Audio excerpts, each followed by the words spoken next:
Welcome to my show. I'm a guest here. Her name is JeVona Maniex. Dr. Genova, how are you doing, ma? I'm doing well. How are you? I'm fine. Thank you very much, Dr. Genova. And also, thank you so much for the time and the opportunity. Firstly, you are an author. You're also a physiologist and the founder of Grace and Grit Books. Can you please, Dr. Genova, discuss more about yourself and how you are doing currently now, Dr. Genova? Yes, thank you. And thank you for having me. And absolutely. Yes, I am the founder and owner of Grace and Grit Books. That's been around for probably almost 6 months now, I believe. Um, let's see. I I'm doing well. I'll put it that way. I'm doing well. Thank you for asking. First, I want to tell you about a little bit about myself. Is that I'm an industrial organizational psychologist, and I really focus on how people experience work, stress, and relationships.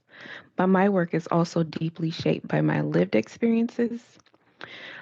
I wrote Pattern by Trauma because I realized I had spent a lot of my life surviving, functioning at a high level, but still carrying things I hadn't fully understood. My books, and this book in particular, is really about what it looks like to move from survival to awareness and from awareness to healing without losing your faith or your sense of self in the process. Very much beautiful as a physiologist and every single thing that you've actually brought on board to make the world a better place and also make things more growing at large, which is very much beautiful. And also, I would like to drive to your book, which is The Pattern by Trauma Refined by Grace. Can you please, Dr. Genova, discuss more on the book? And are you also planning to write more books in the coming future, Dr. Genova? Yes, your last part of that question is yes, I love writing and I do plan to write more books about things like this in the future, whether it's about me, family, or, some of the relatives or friends that I have. And I would like to tie all of that together so that people like me and like yourself can understand that, what they're going through or what they've been through is not. It's not a one off, like they're not alone. There's others who have survived and gone through a process of healing. Um, what the book, I would say the number one thing that got me going is when I completed my doctorate in industrial organizational psychology. I spoke with a lot of women. The title of the dissertation is Single Black Female Healthcare Workers, Work, Family Conflict, and Well-Being During COVID-19. And what came out in that study that led me to writing my own book is that, we are looked at women, whether we have families or not, we're still looked as the caregivers and providers. And that has been something that has been, I won't say so much plagued us, but it's more of a title that we didn't ask for, but a title that's put on us, whether it's at work, at school, at home, and we carry that weight of everyone. Everywhere we go, we are the caretakers, whether we want it or not. A lot of people rely on our strength, and they see us as the one who shows up all the time or the one who can always fix things. So that's why I wrote the book, because it's not always about carrying things and being the strong one. We also have to take care of ourselves and be strong for ourselves, because if we're showing up for everybody else, we can't show up for ourselves. And that's when we start to either deteriorate or our mental function starts to suffer because of it. Completely agree with you. Every single one of us, sometimes we try to carry loads due to the responsibility that is right at the front of us, getting to a position whereby we don't even look after ourselves. And we have to understand how ourselves is also a very much important task we actually also need to work on and also check on. And as you've said, every single one of us face a lot of struggles, but we are not always alone in every single struggles that also comes along the way. Right. Your memoir Yeah. also explores the complex trauma and also the PTSD with great honesty. How do you begin to recognize the ways trauma has shaped your body, mind, and also sense of identity over time. Dr. Genova. Yes, the ways that trauma has shaped um, my mind and my body and my identity over time has been it. You don't realize it until you start the healing process and you start realizing either you never knew yourself or you're starting to like the you that is healing. Um, the ways that I have noticed the change in me is my thought process and my patterns. Before, my thoughts and my patterns are more of pleasing others. When I started healing and that trauma started to show up, and first you got to be able to identify the trauma. And that's one of the harder things that some people may identify because if you've grown up in trauma, it's considered a normal thing for you. So it's not something that just shows up and has these red flags and bright lights saying, "Hey, this is trauma, watch out." You start to notice what is and what is not. And I can't say that therapy helps a lot with that, help identifying that. But the ways it changes you, thought process, are you thinking clearly or are you thinking from a place of trauma? When you approach people, are you thinking from a place of trauma or a place of healing? With me, the place of trauma when approaching people was skittish, just wanted to make them happy. I smiled all the time, even though I wasn't smiling on the inside. Um, I always took on too much when someone said, "Can you do this? Can you do this?" Yes, yes, yes, yes. I never said no, or I don't think so, or let me check. It was always yes. And I just put too much into that, into others. The other way is my body started to suffer. Let's see, about 2023. I started suffering where I started to have kidney disease, high blood pressure, thyroid nodules, headaches, insomnia, heart palpitations. All of this started to show up in me, and my body was responding to all the trauma triggers, not understanding what I was experiencing at that time. I just felt like my health was failing and I felt like I was dying even though I wasn't, but the trauma impacted my body to a point where um, it just wasn't healthy at all. So that trauma that we experience, it not only impacts us mentally, it also impacts us physically, emotionally, and it impacts our relationships with other people. I completely agree with you. You said one of the most important things. We should try our best to identify the trauma. When we know what is wrong with us, that is when we can be in the position to deal with the situation that we've gotten ourselves into. So being in the position to identify what we have actually gotten into, we cannot try to see what we can do to actually deal with such situation as well. And also, faith also plays a very central part of your healing journey as well. How did you think grace and your relationship with God also help you begin reclaiming the part of yourself traumatized to erase? So, what I'm saying is, faith is a central part of your healing journey. How do you think grace and your relationship with God helped you begin reclaiming the part of yourself trauma tied to erase? Miss Dr. Genova. Well, I will say, first, I'll start out by saying before the trauma was recognized, I did go to Jesus Christ and I became a safe person. He saved me before I entered that exposure to understanding what trauma was. For me, when I went on that journey, where my faith kicked in, there, like for example, one night I was at work, got off late, started work at 4 a.m., got off of work at, I'd say probably 7 p.m. because I had work to do and because I have dyslexia and dysgraphia and ADHD, it was difficult for me to keep caught up. So I would work 15 hours, 12 to 15 hours a day.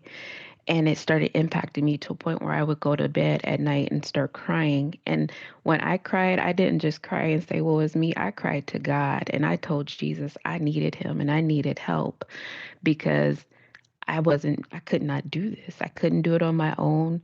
And the faith that I had was like, okay, he's going to answer me. May not be today, may not be tomorrow, but I know he's going to answer me. Um, this is when it became a real relationship where I'm talking to him as daddy, Abba, father.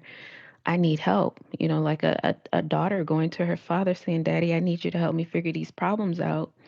And the way that grace helped me was to understand that I didn't have to carry everything alone and I didn't have to respond the way I did. And it was okay to speak up and say, this is too much. In the end, I think the grace that just really, the grace that God shown me was that, how do I say this? And this won't happen to everybody, but He removed me from that situation at work. He removed me, and that was grace there. I worried about bills, money, and things like that, but I said, God, you did all of this work. You were doing it behind the scenes, and you're doing it in front of me. So I will put all my faith in you to do what is will need to be done. I know that there are needs and wants, and Lord, I'm looking for you to supply my needs, to take care of me. Because I have faith in you. And that is all the grace that He showed me. He's like, you don't deserve it, but here it is, daughter. So I would say that faith and grace it has carried me for the past year. I have not been at work for the past year and some months, and that's when I came up with the company Grace and Grit Books because it was a lot of grit in there, but it takes a lot of grace, more grace than we know. I completely agree with you. Despite every single one of it, we now know that connecting to the source is one of the greatest parts for us to heal, for us to grow, for us to become more better, and for us to actually be a source for us to also heal our triumphs as well. Because the way we are also resolving our physical aspect, we are also trying to resolve our spiritual aspect as well. So when things are getting too much, it is not a issue for us to actually sit down and actually connect to God and actually give the dialogue and communication with Him as well. So He can also give us the direction spiritually for us to actually heal from every single damage that we have in our life in those times as well. Healing is often Absolutely. imagined as a sudden breakthrough because healing is something that is always something that had a very, breakthrough from the pain that we've had. But your book showed it as a point of a gradual process. What helped you remain committed to healing even when progress still felt slow, Dr. Genova? Yes, what remained or as a process, that healing process, um, it is good to recognize that healing is not a breakthrough. Healing is an actual process, and it doesn't happen overnight. There are stages in our lives and stages during our healing process where sometimes we feel like, this is it or this is not it, but it is going along, it's moving forward, even though we may feel like we're taking steps backwards when we have like a trauma trigger. That healing process is continuing, and you're starting to notice things. And I just want to say that the uh, while the progress is being made and we feel like we're taking a step back, that step back is not a true step back. It's a look back at, okay, yes, this is what I had to deal with. This is part of the process, recognizing, healing from it, and moving forward. Just needing to pause, respond differently, and giving yourself some space and some areas to grow in. And it is, I don't have the words for this, but it is a continuous process of understanding your trauma, understanding what are traumas, understanding that you're healing from each one. You may heal partially from one and moving on to the next trauma. Then you're going to have that step back and you're going to heal some more from that other trauma. Sometimes you think you're all the way healed, and you're not. You just have to keep moving forward because the healing is coming, and God is not going to leave you by the side of the road wishing He'd show up, because He's showing up even when we don't see it. So I hope that answered your question. Was there another part to that question? Definitely, you actually brought out the point whereby it is not about, trying to resolve everything. It is a point of we trying to get to resolve the trauma or the pain that we're passing through gradually. So it is a point of a gradual process for us to actually focus on.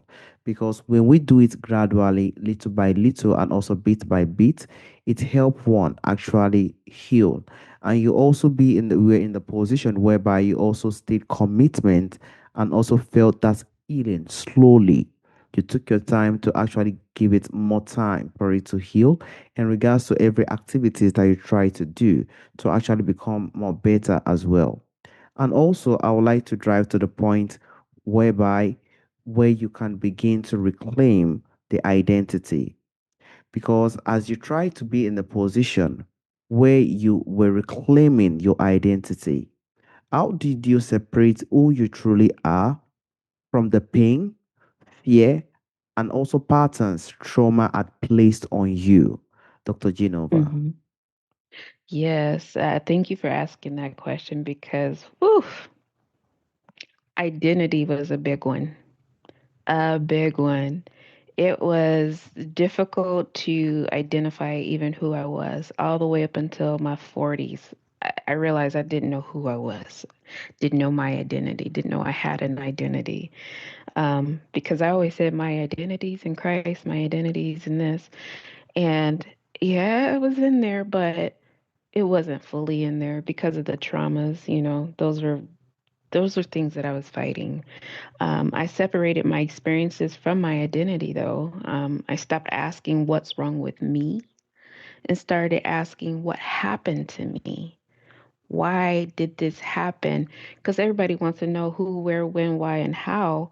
Some of those questions that we have, they won't get answered. We'll have to with be okay with accepting that we're not going to get an answer. And that's where that radical acceptance kicks in, where you say, okay, this happened to me.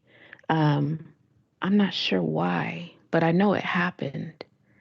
And like there's an experience with me where I was sent off to live with somebody, never knew why at a very young age, and I could not get an answer for it. I asked everyone, still didn't get an answer. At a point, I had to say, okay, let's separate this because this has taken away my identity of who I am because I looked at myself as damaged and not worthy of staying with my parents because they didn't want me. That's the lie I told myself. Um, and so then I just stopped asking what's wrong with me and I started to ask, okay, what happened? Obviously, I don't know what happened on my parents' side, but I know what happened when I went away. And what I did is when I took the time to sit down and talk to one, my uncle who I lived with, and my therapist, and we all got together, not at one time, but we got together and spoke. And I realized that my identity is in Christ for sure. No doubt about it. No doubt about it. And the other part of me is who my uncle raised. And those two things, they didn't match my family environment. So my identity was not there in my home. My identity was in my uncle's home of who I am as a daughter in his home and to him, not as a daughter in my own home with my mother. And that part I had to reconcile and just take into that radical acceptance of, okay, it is what it is, but I'm okay. I'm okay. Now I know that I was sent away, but I know I was loved when I was somewhere else. And I had to just accept that and believe it. Not make myself believe it, but believe it, you know? I sincerely appreciate you for that beautiful insight. Identity really plays a very huge role. Not every single person are lucky to have a very beautiful family whereby it aligns with who they really are. But that is why we are also in the position to understand where we belong, despite how difficult things are, and also how we can actually move ourselves forward from the traumas we find ourselves into. We should try to look at what can actually, or where do I really belong? Where is my identity, and where do I really fit in? That also really plays a very huge role and also a very great source of healing as well. So I sincerely appreciate you for the beautiful insights in regards to your story as well, Dr. Genova. And also, Dr. Thank you. Genova, there is also a question I normally ask during the end of the show.